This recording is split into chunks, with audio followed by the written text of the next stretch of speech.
Sunday! Every Sunday, side by side at the microphone, from the green light to the speed trap, Ray Garino and Joe D calls them as they seize them, and you better believe them. Hear relevant news, biased opinion, and outright nonsense regarding every aspect of automotive culture. Gasp with mechanical trickery never before broadcast over FCC-regulated airwaves. Thrilled to the explosive tension as Ray and Joe cuss each other down track, barrel roll across the finish line, laughing at certain disaster as they shake hands with the devil. All that and so much more at high noon this Sunday on the Motormouth Radio Hour. Call in and speak live with the Wizards of Speed and the Live Eat, Ray Garino and Joe D. Bring the whole family. Kids under 12 get in free every Sunday at noon on WHPC. Take the Hempstead Turnpike to the Meadowbrook Parkway and look for the no parking on the expressway and no express service on the Parkway sign. Go right on Highway 24 to Garden City. $2 all-day parking includes pit pass. Yeah!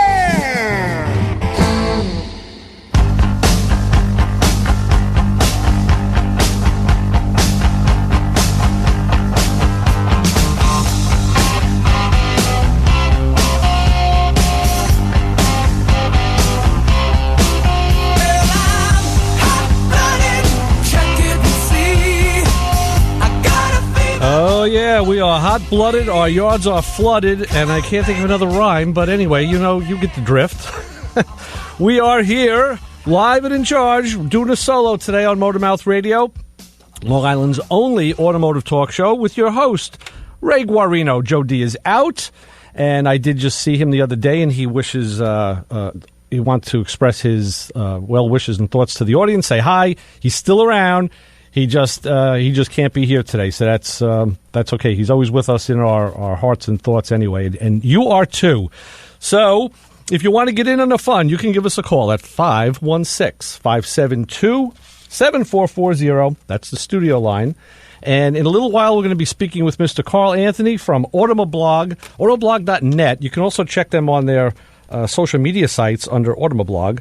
They are it's a great site, and you'll see what happens when we get him on, because his the topicality that these guys cover is like bar none. It's par excellence. But I want to just take care of a little bit of business. We want to say happy birthday to a listener, our good friend G. Rod up in PA, formerly from Long Island. He's turning a milestone birthday today, so happy birthday, Rod. Safe trucking, safe riding, safe all of that. Just keep the greasy side down and the shiny side up, as they say. And a funny thing happened last night. I got to go with some friends. My wife and I went with some friends to a Christmas party in New Jersey. Yes, we crossed the bridge. And I got to talking. The host of the party had said to me, you know, you got to meet this guy, my friend Ken, because he's a high school automotive teacher, and you guys have so much in common and blah, blah, blah. Well, I did meet him. Ken is a ATAP instructor at Old Bridge High School in New Jersey. And it ends up, as things would have it, you know, you never know how things are, you know, what's going on in life, especially with social media.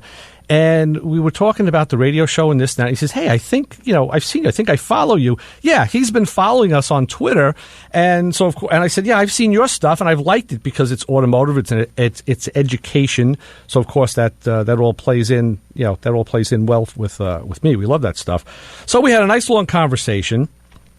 And we're going to try and get Ken on the show one of these days, because he's teaching the youth of America, which is fantastic. I mean, that's something that's, you know, something we have to pay forward. We have to be cognizant of that all the time, and he does it every day, which is great. So it brought up that whole thing about social media and how that's a tool. And so, you know, you can follow us on social media. We have our Twitter and Facebook page, our Motormouth Radio. And, of course, on Instagram, Joe's favorite, it's real_Motormouth Radio. And you can see what we do during the week when we're not on the radio. We post up pictures from the shops and different things, places we work, and, you know, shops we work at. And if you want to keep up on what's going on our website, motormouthradio.com, you want to check the latest blogs page. We have some good stuff up there, very topical. We have the 2019 gifts for car and motorcycle lovers on your shopping list. That's kind of varied. We've been adding to that as we found new things, and there's a lot of good stuff up there. Or, you know, of course, running the gamut of price ranges from, you know, under $20 to like the Snap-on and Matco stuff, which is obviously over $20. And a lot of cool motorcycle stuff there, too. We just kind of stole that link from Gerard over at Rolling Thunder Cycles in Hempstead. So that was we just kind of borrowed that one. But because it's all good stuff, that's why. And actually, we have a link from Automoblog up there, too, with their gift guide. So it's all good stuff. We incorporate it all. Also, another article you may want to check out is which antifreeze color should you use for your car. It's an important topic. It's like transmission fluid and oil. We get asked about this all the time. And we've linked to an article up there that kind of clears that mystery up. And then we have a Winter Driving 101 tip. It's the complete guide to staying safe and ready on the road, which is very important as the weather changes and we're all out there on the highways and byways. And then there was a deal that I saw from Eric the Car Guy. If you follow him on YouTube, he put a deal up a while ago on Haynes manuals. They were half price and free shipping. I cashed in. I bought a couple of them. I don't know, and I heard that the deal was still intact. So I didn't check that myself, but I have it from good source. So that's something you may want to check. And then we have, of course, a link to Eclipse Sunshades because we had Marty Schultz on last week from eclipsesunshades.net. It is .net, right? Let me make sure I got that right. I do believe so.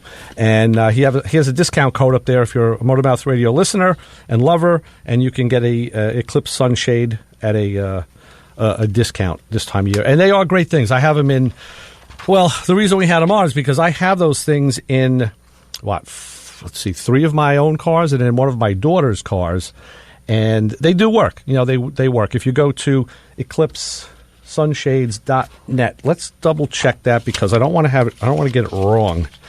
Yeah, I do believe that's it, eclipsesunshades.net, or just Google it, Eclipse, Eclipse, Sunshades with an S, and you'll find that link. So, those things work fantastic. They close back on the A-pillar of the car, so it's not like those big, the big silvery, the ones that you have to unfold like an accordion. It never stay out, and then you got to throw it in the back seat, and then does it get crushed? Did somebody step on it? These things don't do that. They actually stay, like I said, they're mounted to the windshield, and they retract into the left and right far end of the windshield up by the A-pillar. That's what that pillar is called, but for you people who may not know. And they're just sitting there waiting for you. And when you want to use it, you grab the tab on each side, pull them together, accordion-like, right to the center under the mirror. They Velcro together, and voila, now your car is protected from the elements. And I'll tell you, I've seen an easy 20-degree drop in temperature with that thing in use. So, check that out. We have a picture on our website, too, and it was on social media of, actually, I had my wife's car at the studio one day. I took a picture of it. So that's something you want to check out. And let's see. We had here's another little something kitschy. I was going to try and pull up the song, too, but it's, you know what? No, I'm going to hold this. I'm going to actually wait on this because it's something we'll do later. I found it was an article on the year's list of dangerous toys, and I thought, because we all like toys, even us older guys, we still, there's nothing better than being in a holiday situation with his kids around, and you get to, play with the toys with them and help unbox. Yeah, we all like doing that, let's face it. We haven't grown up. So the list of toys, I thought they were going to list literally 1, 2, 3, 4, 5 names of toys and brands, and they didn't. They were kind of a little more generic. But the U.S. Consumer Product Safety Commission, they put out a list every year, and this one is shorter than last year's, they said, so I guess that's a good thing. Companies are getting safer. The biggest concern is an old one. The biggest one on the list was balloons, believe it or not. Kids can both choke on and be suffocated by balloons, so that's one that continues to be a very dangerous thing for kids to play with. The next one is high decibel toys. That's another big concern. 2 toys in particular. I have heard of neither of them.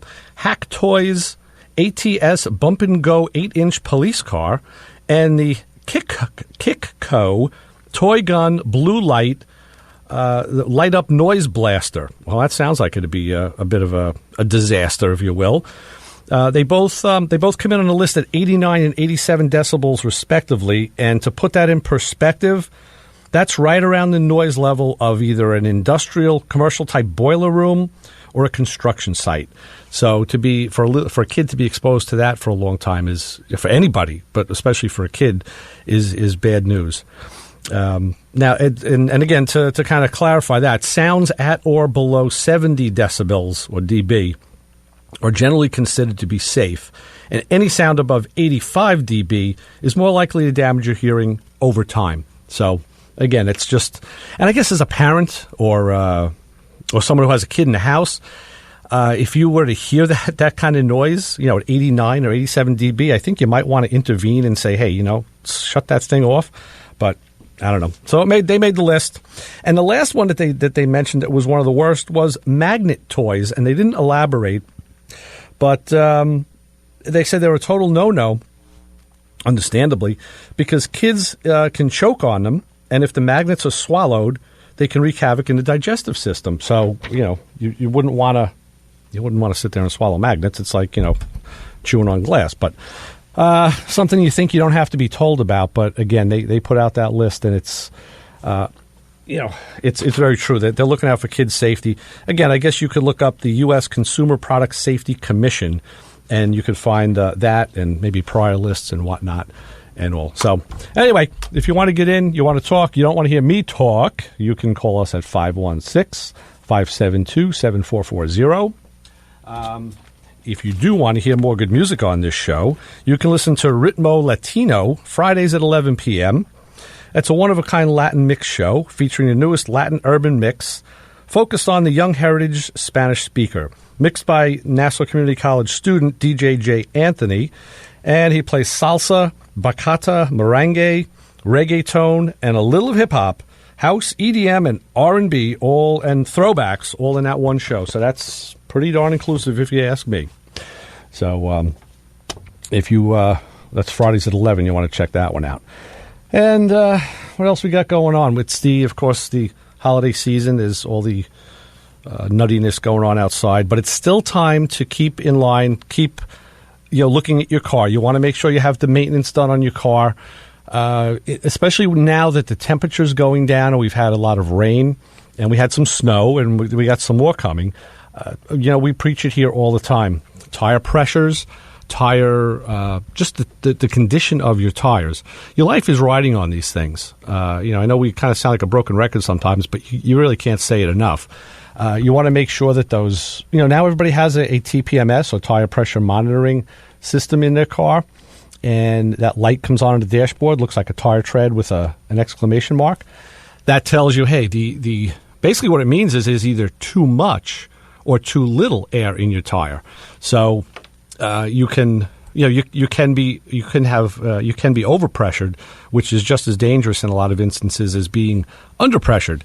So that's something that you definitely want to look into. But the thing to do is adjust that tire pressure.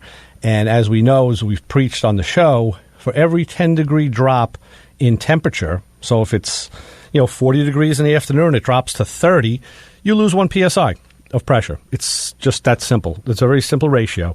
And conversely, if the temperature goes up by 10 degrees, you gain 1 psi in the tires because air expands.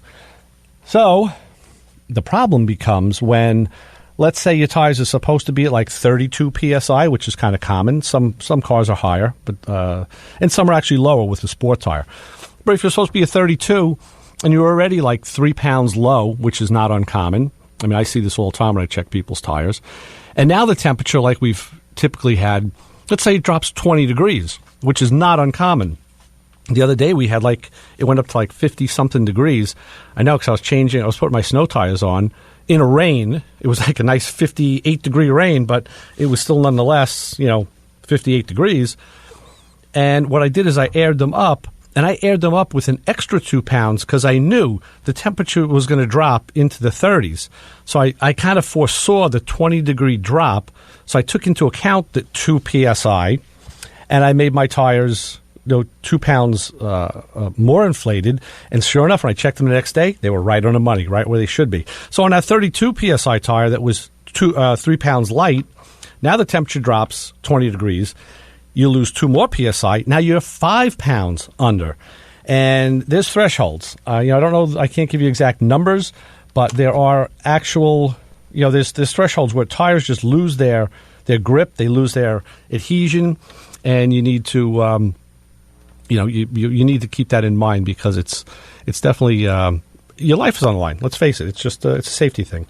So keep that in mind. And if you need clarification, you can always call us 516-572-7440, or you can get a hold of us through our social media platforms, or send us an email at motormouthradio@ncc.edu, and we're very happy to reply. We always reply to our listeners who have questions like that. We like to kind of help them out. So that's the thing to do. Well, what we're going to do now is we're going to take our first break, and we should hopefully come back with Mr. Carl Anthony.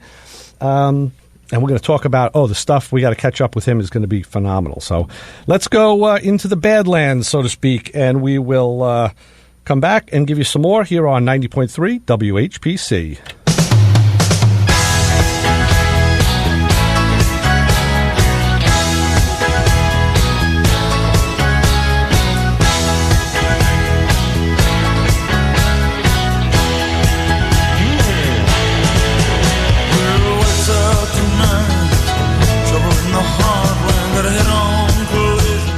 Nassau Community College is here to support your goal to obtain a degree or certificate or enhance your skills to advance your career.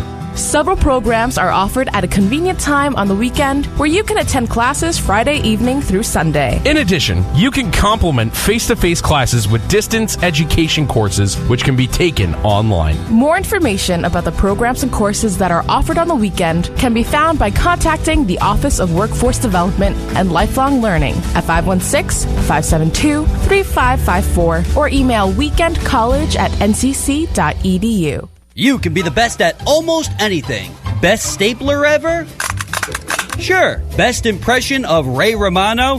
Deborah, I'm on 90.3 WHPC, yeah! Okay, but only one can be the best radio station on Long Island. And you already know that 90.3 WHPC is the best. Now it's time to tell the rest of the island. The voice of Nassau Community College has been nominated for Best Radio Station in the Bethpage Best of Long Island Awards. And we need your help to be named Best Radio Station on Long Island. You can visit bestoflongisland.com and vote once a day now through December 15th. Please tell your family, friends, and even that neighbor you only sort of like and just say hi to every day to be nice. His vote counts too. Thanks for the help in letting all of Long Island know that we're the best radio station, and thanks for listening to 90.3 WHPC. This program is brought to you by Nassau Community College, which is a testing site for the college level exam program, or CLEP exams. Looking to graduate on time or reduce the cost of college? Consider a CLEP exam. The College Board, together with the Modern States Education Alliance, offers online CLEP review courses at modernstates.org. Courses can prepare you for CLEP exams that are already accepted by 2,900 colleges and universities. Colleges and universities throughout the country use CLEP to award credits towards associate's and bachelor degrees. The New York State Department of Education accepts CLEP exams for teacher certification, and New York City college teachers take.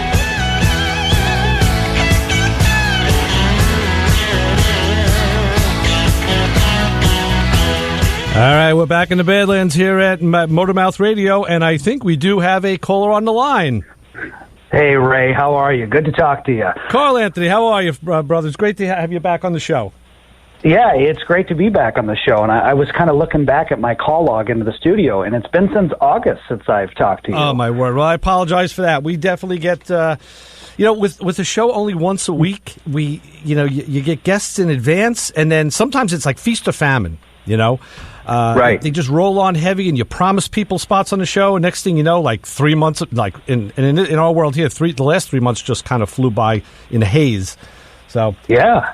Well, the good news is Joe gave me extensive lessons, as you know, on air guitar, air drums, and air bass even. So I'm ready, Ray. Excellent. I'm ready. Excellent. Joe trained me well. He did. He trains us all well. And let's see. There's something we got here that I want to play for you because this was one of Joe's favorites, and this is something that he's trained us all in, and I've actually heard other people say it. Check this out. Guys, we all know what new spells never, ever work. That's right. That is so true. You put parts in a car, Carl, and it's, when he said it to me the first time, I was like, you're right, because we've all had that experience where you put a part in a car, or even in your house. It could be any service part you buy, and it doesn't work, or there's a problem with it. It's like, well, yeah, it was new, but it hadn't been in service. Never ever worked. So right, it's so frustrating when that happens. You know, we're doing some research for an article we're going to be releasing this week on Amazon. And should you buy car parts on Amazon? Oh, and I'm kind of an old school guy, and a lot of people are here in Michigan, where if you need a part for your car. And DIY type stuff. It's a Saturday afternoon. I'm going to change the oil filter. I'm going to put in that new sway bar link. I'm going to, I'm going to do maintenance I can do on my garage.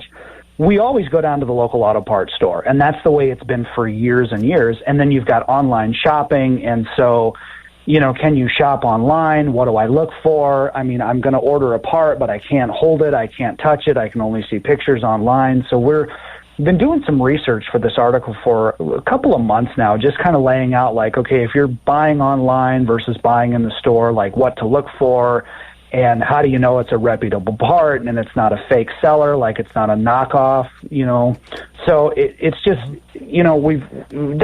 that's a really good thing to bring up though, Ray, just about parts. And I think guys, they get them and they go, I had that once a long time ago. I had a 2001 Ford Ranger.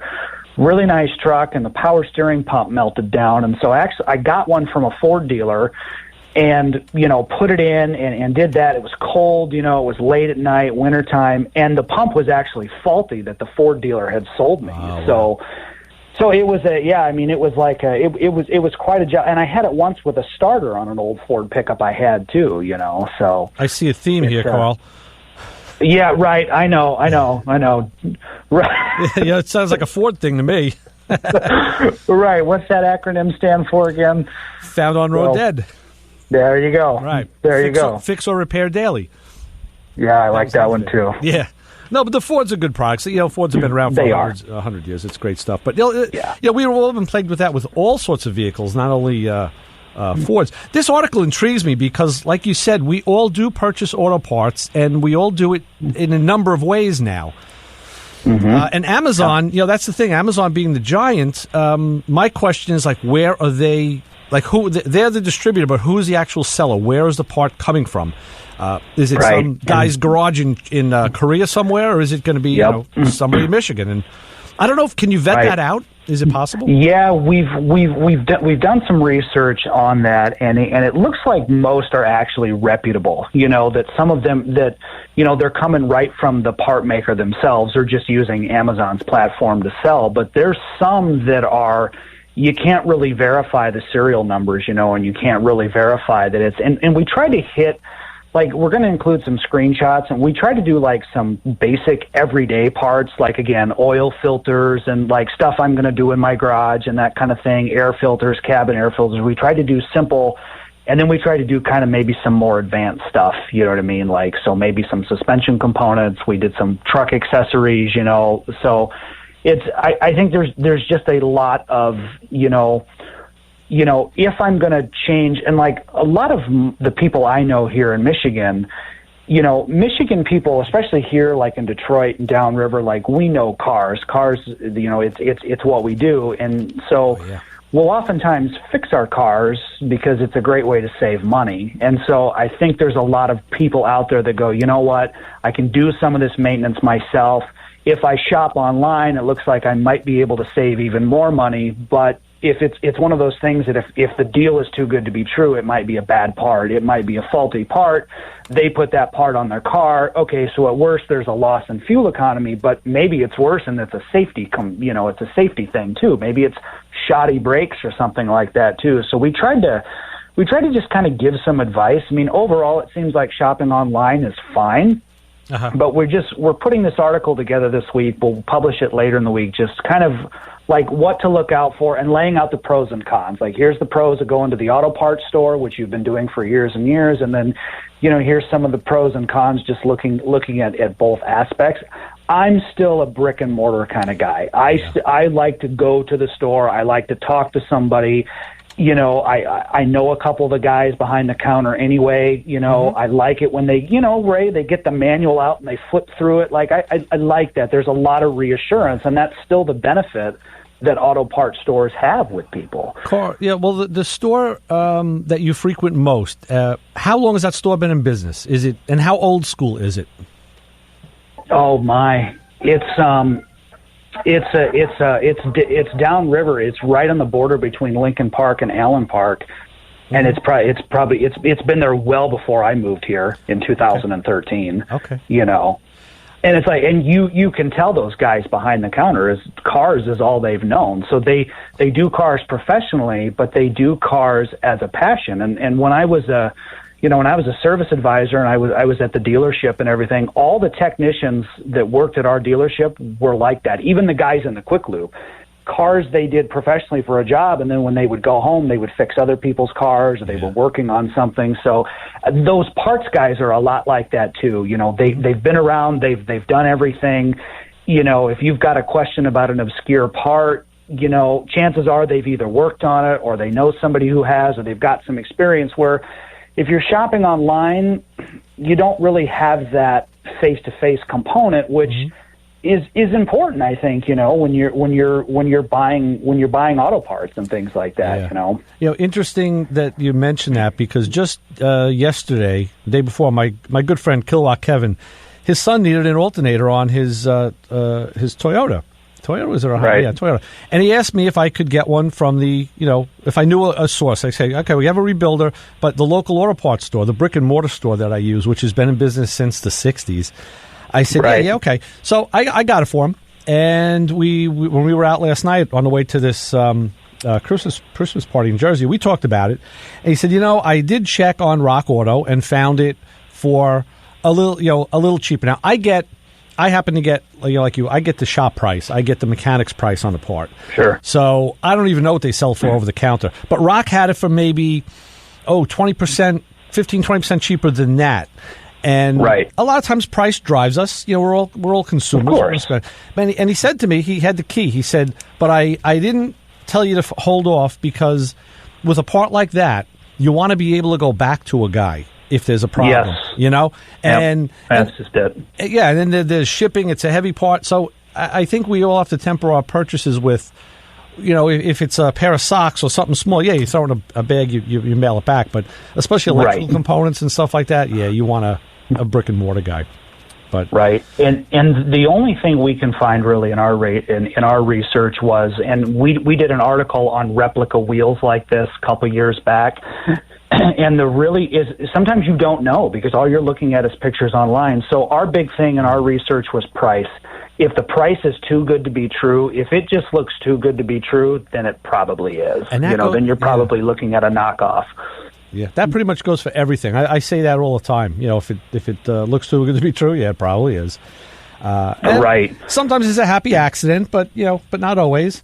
And again, like when you deal with those guys at the counter, you can dialogue things, and you can, because a lot of times I'm buying stuff that's not made for the car it's going in, because we have resto mods or we have hot rods. Sure. And then you can explain to them, well, you know what, it's a 32 Ford, but it's got a small block Chevy in it. And it's, right. and it's like the center bolt valve cover version of a small block. So the guys know that lingo. They understand, like, oh yeah, I know the water pump you need. Right. Try that on Rock Auto. It's so. And on this side of the business, Ray, what we see is that, and we may have talked about this last time I was on the show, but data this year came out that for the first time, the average car payment has surpassed $500 a month. Wow. And it's sitting about $533 a month, which is about 10% of the median household income. And so this was a study done by Cox Automotive that did this, and they released a lot of this data over the summer.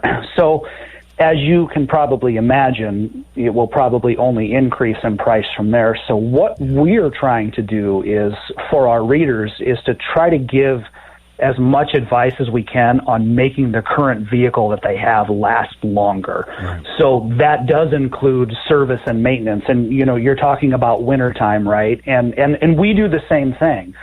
I always tell people, I'm like, hey, if your tires are at 430 seconds, like, don't chance it and think, well, I can make it through the winter or I can make it another month. Like, you're literally, so a lot of times, yes, a new set of tires is expensive, right? But it's a lot less expensive than trying to go out and buy a new car, so we're seeing a lot of our readers, and we're seeing a lot of people, if they have a nice used car, hanging on to it and doing everything they can to service it, doing everything they can to get every last mile out of it, because these new cars, $500 for the average payment is a lot of, it's just a lot of money, Ray. That's the trend that we're seeing right now. That's more than my mortgage payment was on my first house.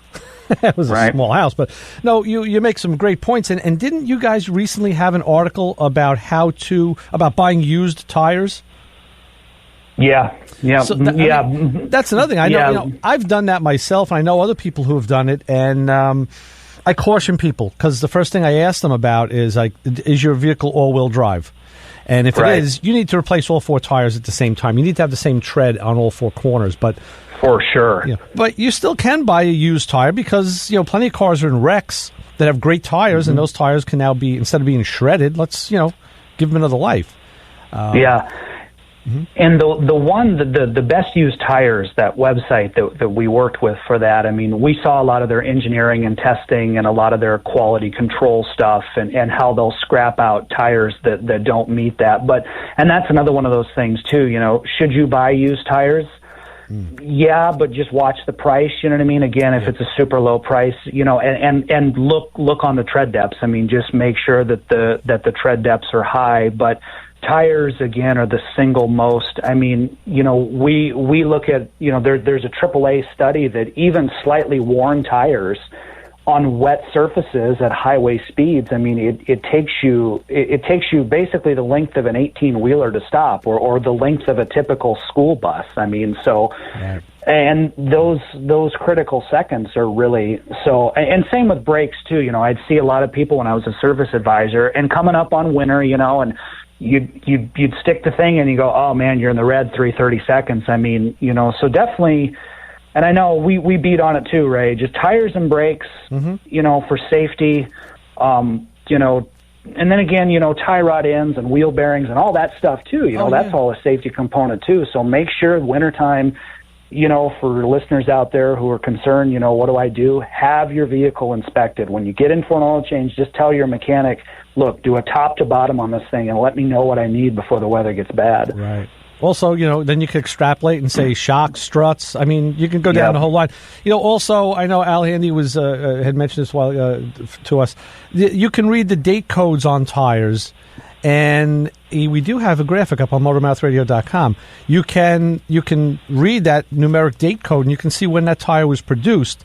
So, in a lot of cases, if a car was garage kept and now those tires became available as used tires, they could look brand new, but they could be 10 years old. And that's something you may want to pass on as well and say, okay, let's. So it's again, like I think it was a suit company called Cy Sims that was up here by us, and he used to say, an educated consumer is my best customer, because they know what they're looking for. But I tell you what, Carl, we need to. I'm going to have to hold you for a sec. We're going to keep in queue. We're going to take a break, take care of a little business. Going to play a new little promo that I clipped, and then we'll be back with more. So it's only about a minute, and hang with it. We'll listen to a little Cheap Trick on 90.3 WHPC. I want you to want me.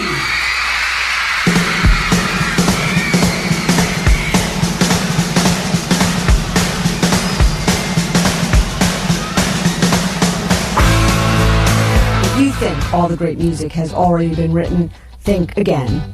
Hi, I'm Kim Tracy, and I will prove to you that great new music is still being produced today.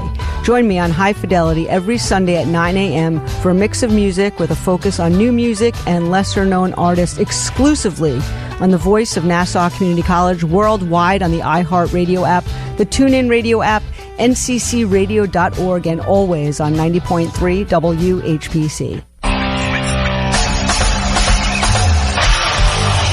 Little Pigs. eggs, green jelly. The Rock Overdose, 90.3 WHPC. That was requested by one of the DJs who's been here for such a long time, Ray Guarino, who does Motormouth Radio on Sundays, 12 to 1 on 90.3 WHPC. Definitely got to check it out. Ray and Joe, really good friends of mine now. We did a remote recently. I'm not a big car guy, but they definitely are. So if you're big into mechanics and stuff, then definitely give them a listen, because I know Ray and Joe, they definitely know what they're talking about. I wish I knew what they were talking about, but you know what? I might as well just keep hanging out with them. That way I learn a little more. 90.3 WHPC.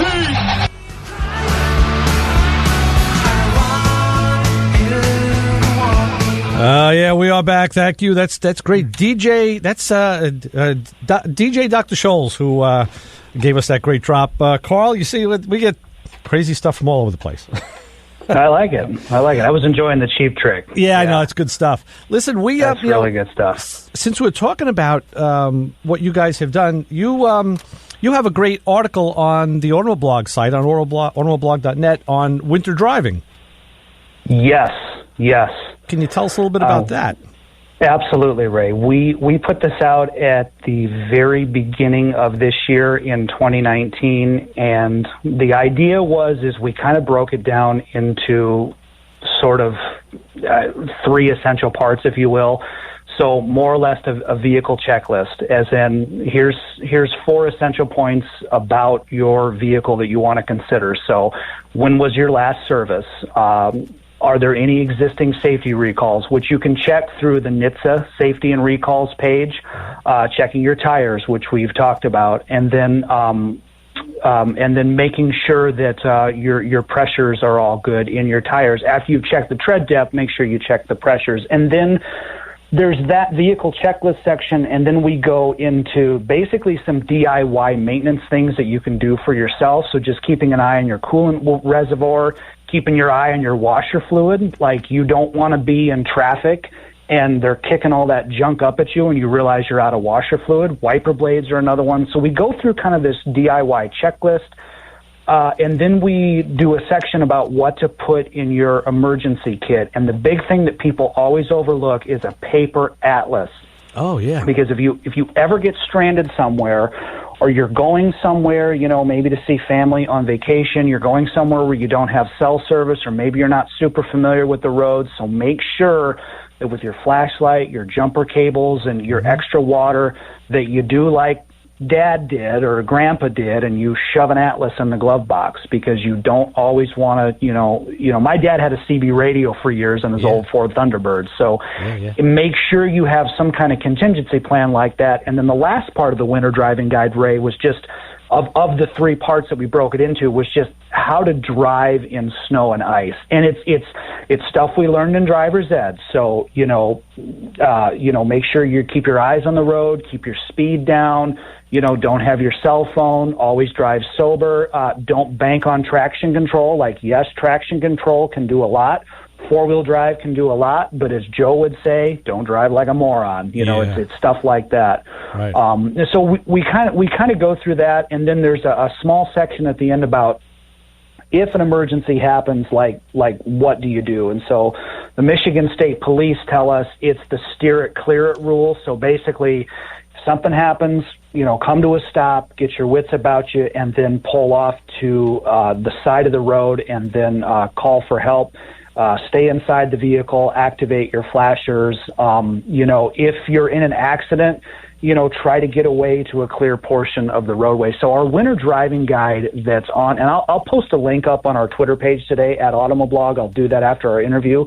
Our winter driving guide goes through all of those kind of essential stuff, and it's completely free. So we don't, so just take it, share it, whatever you want to do. But we have that out there for this time of year for people, because it answers a lot of the main questions that people would have on maintenance, vehicle checklist, how to drive in the snow, and then what to pack if you're going to take a long trip this winter. Right. And if you go to, we thought it was good enough that we linked to it on motormouthradio.com. We put a link in our blog, on our blogs page. So people can find that and share it, because it is great information. So, yeah, you're right. That's all cool stuff. And another thing I want to add to what you had said, I keep a flashlight in my car, and what I did, I very rarely use it. I don't need it. So what I did is I put it in the console, but I left the batteries out of it. And I put, I kept the 2 AA's on the side because when the batteries are connected, there is a circuit formed there, even though the switch is open, and those batteries will over time oxidize. It can happen when they sit on the shelf too, but it takes a lot longer. So that was just a little tip. This way that they may work when I need them, because like I said, luckily with cars the way they are now, and then of course, we tend to take care of our cars. I haven't needed it, so hopefully, and then now the other thing is cell phones have a flashlight in it, so you could always use that as well. Yep. But you're right. Ray, back at the dealership when I was a service advisor, so I always kept in my front pocket of my shirt, I always kept a tread depth gauge.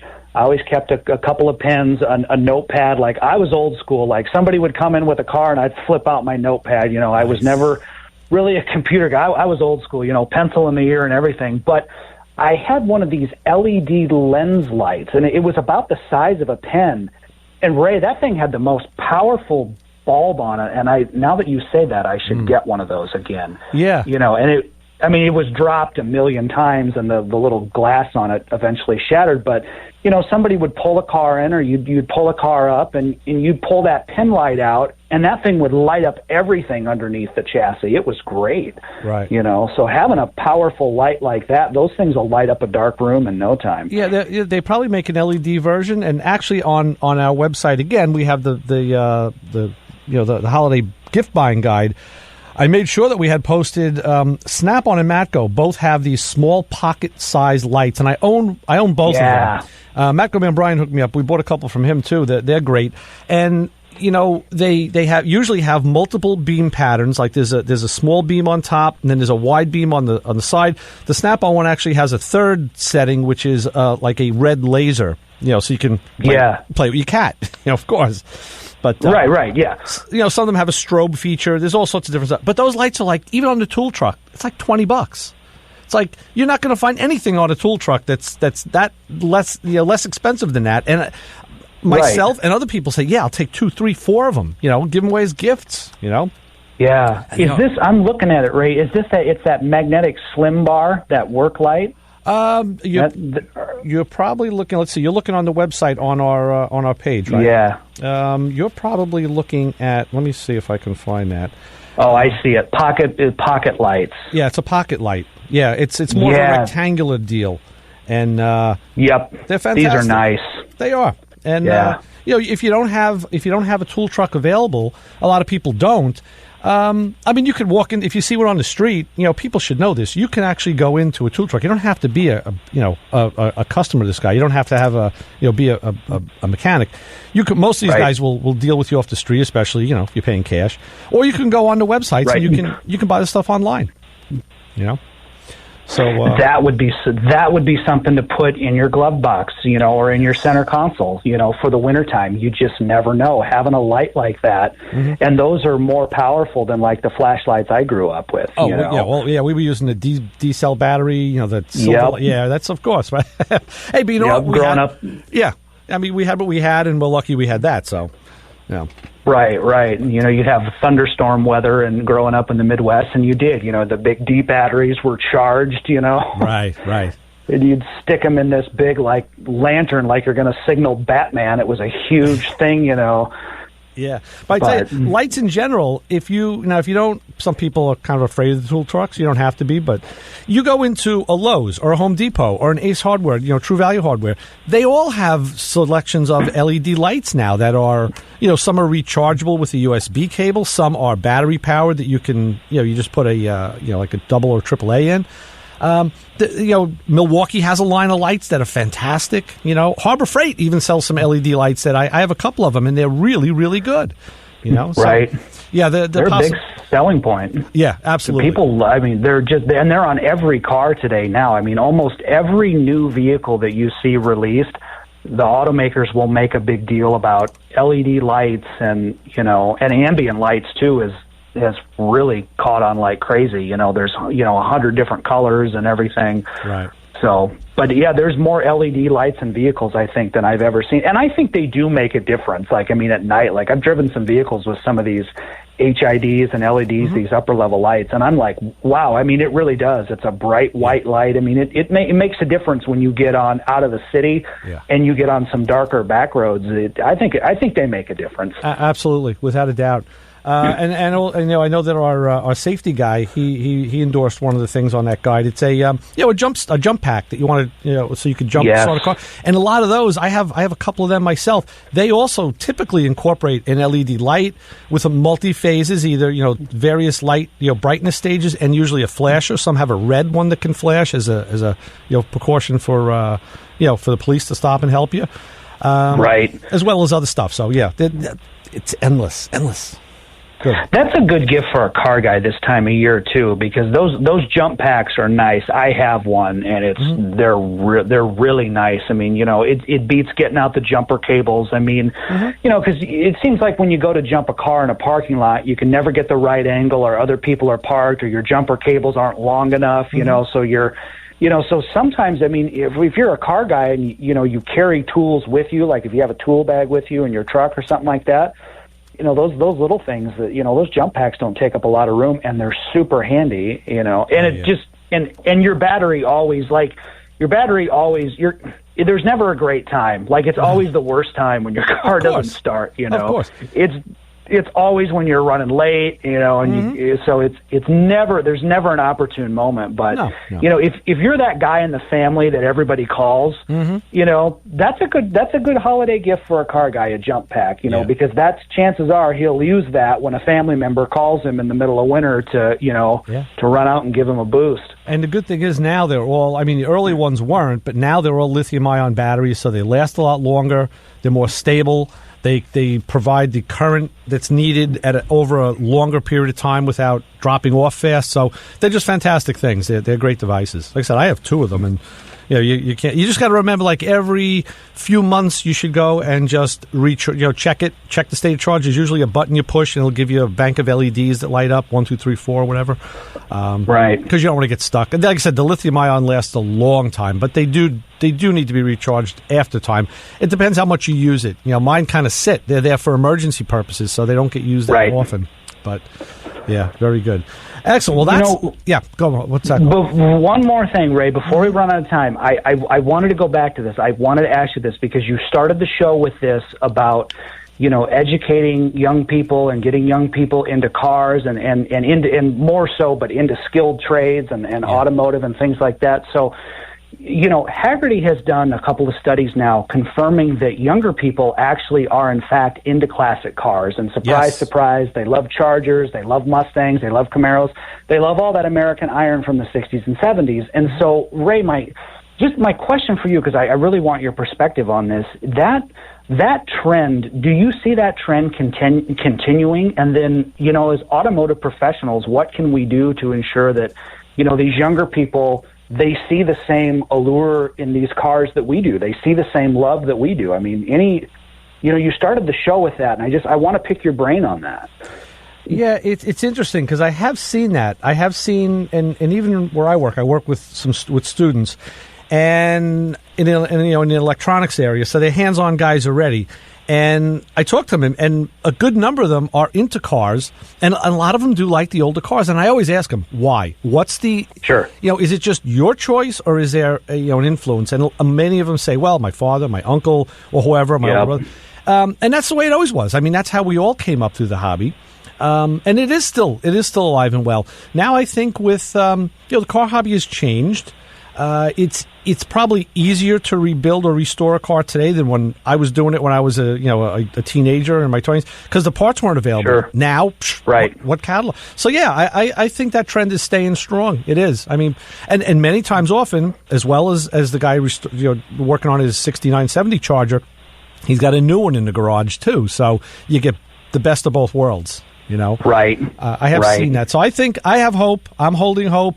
And then I do speak to the younger guys who don't want to have anything to do with the older cars, and then they extol all the virtues of the new cars. I'm like, yes, you're right, sure. you're right. Sure, for sure. And they talk about, why should I have to fight to get 300 or 350 or 400 horsepower out of an older car that's going to get me 8 miles to the gallon, where I could drive my V6 Mustang and have 3. I'm like, well, you're right. Yeah, true. it's the visceral, and then we dialogue it back and forth a little bit, of course, because you don't want to be, you don't want to be accusatory. You don't want to talk down to them. But I dialogue with them. I say, listen, have you driven in one? Well, I'll take you for a ride in my old car if you want to see what it's like. It's kind of like a whole nother ball game. And not for everybody, but so far, yes. I think the short answer is I think yes, there is hope, and so far it's holding. So right. Good. Well, I tell you what, when the weather gets nicer again and summer comes, and you go to some of the car shows around here in Detroit, man. There's that one they do down in Allen Park every year, and Ray, that iron down there. It's all of Main Street, man, and nice. It's every classic and trucks too, and trucks get their own section and everything. I mean, you see stuff from resto mods to old Mustangs from the '60s that look like they just rolled off the assembly line. Right. I mean, it's so cool. Excellent. And then you'll get like an oddball El Camino in there or something, and it's really, I love stuff. I mean, So yeah, you're right. Yeah, they're faster, they're more fuel efficient, they're safer. I understand, but you can't deny it. But hey, can't deny that. There's still a but place. There's something about seeing that old iron, Right, you're right. All right, we're going to see some iron now, Carl, because we got to run. I got to cut this and do a last segment, take a break, and then I thank you very much for coming on with us. I'm sorry it took so long to get you back, but I'll get you back again sooner. Don't worry about that. Yeah, hey, it's always a pleasure. Merry Christmas, everybody, and I'll talk to you soon, Ray. Thanks, Carl. Pleasure. All right. Bye-bye. So long. That was the great Carl Anthony from automoblog.net. Check him out. Go to motormouthradio.com for the links for all the stuff we talked about. It's all up there. And we're going to take a quick break. Just a shorty. I want to play another quick little thing here. And we'll be back to close out the show on 90.3 WHPC.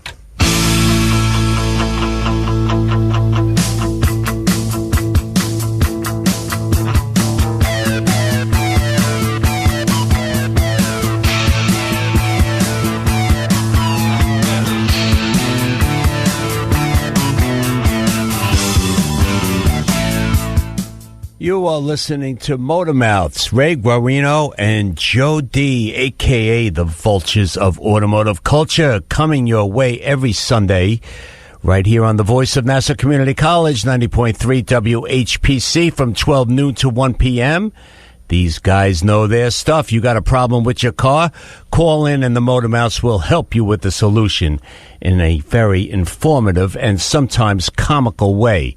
Every Sunday from 12 noon to 1 p.m. You can also check them out at motormouthradio.com. Yes, we are Jive Talking on 90.3 WHPC, and that is Chris Switzer on cowbell, by the way. Don't let yourselves be fooled. Live read, and he plays cowbell, too, so this man is a talent. Not at the same time.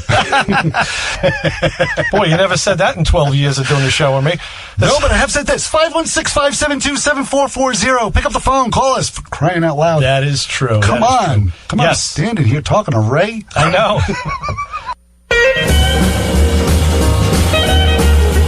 Shake off the realities of the day, broaden your musical horizons, and embrace the diversity every Monday afternoon at 5 for 2 hours of revelations. The show offers a potently unique collection of music with an emphasis on themes and rock rarities, an occasional tour de force of blues and soul, mixed with compelling sets of folk and folk rock. I'm Steve K, and I've got the perfect soundtrack for your drive home every Monday afternoon at 5 on Revelations, right here on the voice of Nassau Community College, 90.3 WHPC.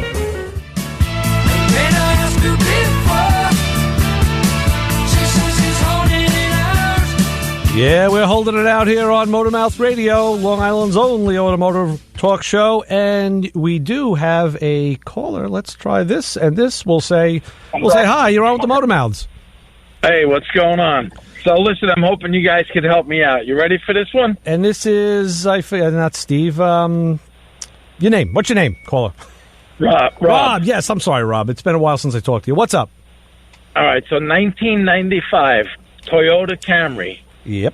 2.2 liter, 4-cylinder, left front caliper. Mm-hmm. When you go to the auto parts like AutoZone or whatever, the caliper comes with the bracket or without the bracket. So I bought the whole caliper with the bracket. Okay. And I returned the other one to get my core charge. Right. I go to put the caliper on, and it's not working. Why it's not? fitting. It's rubbing. It's rubbing on the rotor. Okay. So, did you check to see if the piston is compressed all the way on that caliper? Yeah, it's all the way in. It's brand new. It's brand new, but it's. I'm wondering.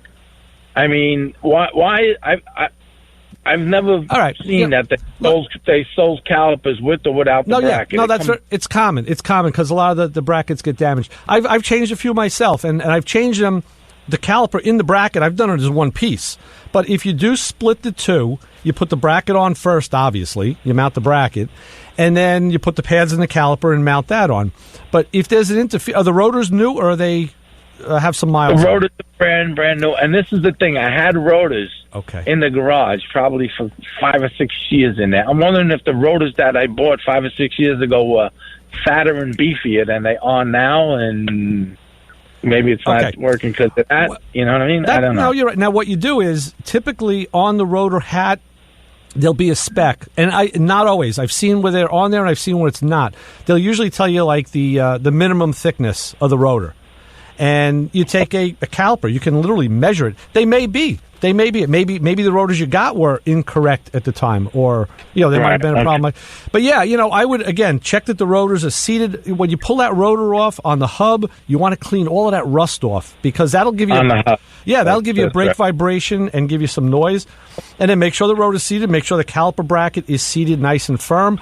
And then make sure that piston is pushed in. Check it again, and with the pads firmly seated, is it a matter of like, how tight is it that you can't get that? It almost looks like the bracket is going to touch the rotor. Well, they do run close on the inside. On the inside of the rotor, the brackets do run very close. I'll say that. But the thing to do is, if you can get that, you know what you do? Put the caliper on without the pads, and then just put the slide bolts in and just spin the rotor. See how that looks, and then go back and try. I think I don't know. Without seeing it, I really can't say, but. I've never had one that I couldn't get on. I've had some that were very hard to get on, though. Yeah. All right. Son would have give it a shot again. That's all. See what happens. I'll pull the rotor and see if there's anything rust or anything behind there. Maybe that little extra makes it sit, and that's it. Exactly. A piece of rust could fall in there and just space it out, and you got to just check it again, give it a good look, and you'll probably find it. All right. Okay, Rob. Good luck. All right. All righty, that was, oh boy, we deal with so many different brake problems. You never know. All sorts of crazy stuff can happen. The worst is these Audi brakes. I've done a couple of them recently, and I'm not really anxious to do more. To get the calipers apart is a pain in the neck, and they're just, it's just the specificities needed. Those Porsche brakes, another one is just, drives me kind of crazy. But the American cars and the Japanese cars, in fact, are usually very, very easy, very straightforward. They're not that big of a problem. So if you do encounter something like that, it's usually, it could be a part incompatibility. Like in Rob's case, it could be that the rotors were actually incorrect. I don't know where he got them from. But, even the parts guy, whoever sold them or whoever shipped them and boxed them, could have put the wrong parts in and there you go. So what I would do is take the rotors, put them inside to inside face, hub facing out, and look at the diameter. Make sure that the diameter is the same. And like I said, you can check the specs. They don't tell you what the maximum thickness is, but they do tell you a minimum thickness. That really doesn't hurt too much. But if you measured the ones that were on the car, you could take a measurement of the new ones, and obviously the new ones should be thicker because they're brand new. And then just make sure, like something stupid, like if they went on the car, that then the hub spacing, the bolt spacing is right. I was going to say, even check that because they could be for the wrong car. Just like Joe said. Where are we? This is we have two of these. It's so true. It's that there's. Let's see. Let's try this. Is this the same one? Guys, we all know what new spells never ever work. That's right. And it is so true. They just never. It was something that never ever worked. It wasn't on the car. We return stuff all the time at the shop. There's parts, and a lot of brake calipers go back. Rebuilt stuff, and we don't deal with too much new stuff. But some of the reman stuff from major manufacturers, major places, we send them back quite a lot. So due to leakage or due to cracks and all sorts of crazy stuff. So yeah, you can't assume that just because it came in a nice box that it's going to be good. Anyway, we're just about out of here. We're going to roll out Motormouth Radio for this week. And stay tuned for Kim Tracy on Thunder Road with all the best of Bruce Springsteen. Next week, we should have a guest in the studio, Mr. Terry Wilson. That's Terry LS Coverman. Look him up on YouTube and on social media platforms because he is a great LS guy. He'll tell you all you need to know about LS engines, how to build them, modify them, and hopefully he'll be with us next week. Keep it where you got it. We'll see you then. 90.3 WHPC. Bye.